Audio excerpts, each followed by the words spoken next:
მოგეხსენებათ ამნისტიის შესახებ კანონია მიღებული და თქვენ როგორც დაზიანებული პოზიცია ამ კანონის შესაძლო გამოსალებასთან დაკავშირებით როგორ იქნება?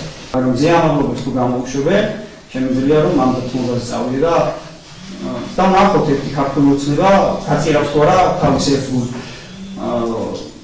წევრებს გავიგეთ ხართ ესე იგი ამნისტიის გამოსალებებს გავიგეთ კი ბატონო არა ზეამაღლობ მე ახსენი რა ეტაპზე ვარ თან ირაკლი მილაძის თქმით, ბოდიშის მოხდის და დაკავებული ჟურნალისტის მზია ამაღლობელის გათავისუფლების სანაცვლოდ ამნისტიას ხელს მოაწერს, რითაც კასპის საკრებულოს თავმჯდომარის მოადგილე გიორგი მჭედლიშვილი და აპარატის უფროსი ზურაბ ჩიტიშვილი პასუხისმგებლობისაგან გათავისუფლდებიან. ორივე პირი ირაკლი მილაძის ცემაში არიან ბრალდებულები და ამ დრომდე თანამდებობებზე რჩებიან. საქმე ეხება კასპის საკრებულოს სხდომაზე 2022 წლის თებერვალში მომხდარ ინციდენტს. გორის სასამართლოში დღეს საქმის არსებითი განხილვა მიმდინარეობდა, სადაც დაზარალებულმა ჩვენება მისცა. საქმეს მოსამართლე გერმან დადეშქელიანი განიხილავს. შემაღლებულ ადგილზებით იქი, როგორც ერან აღნიშნე,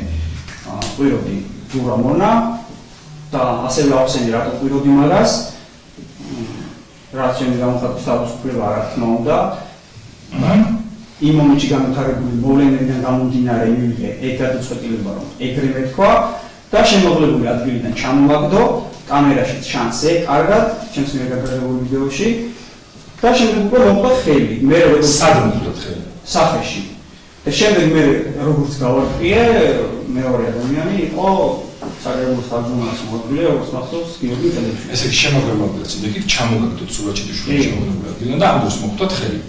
მისგან. დიახ. ცხვირში სად მოხდათ რა მითხარით? სახეში. რა ადგილას? ცხვირში, ტუჩში, სახეში ხა ხელიც არის, ტუჩიც არის და ცხვირდა სისხლი წარმოიქმნა. რა ადგილას მოხდათ? სავარაუდოდ ცხვირში.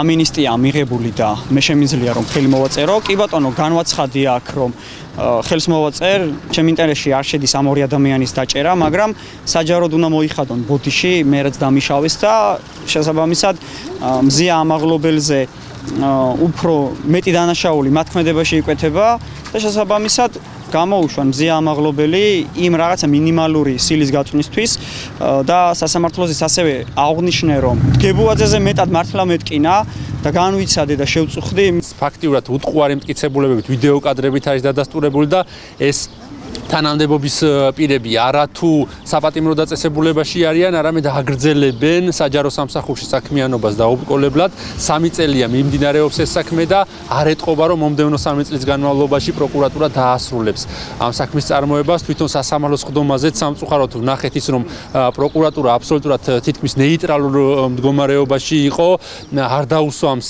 ის მნიშვნელოვანი და რელევანტური კითხვები და რაც მთავარია, არ აუცილებია ის არარელევანტური კითხვები რომლებიც დაცვის მხარის წარმომადგენელმა დასვა სხდომაზე.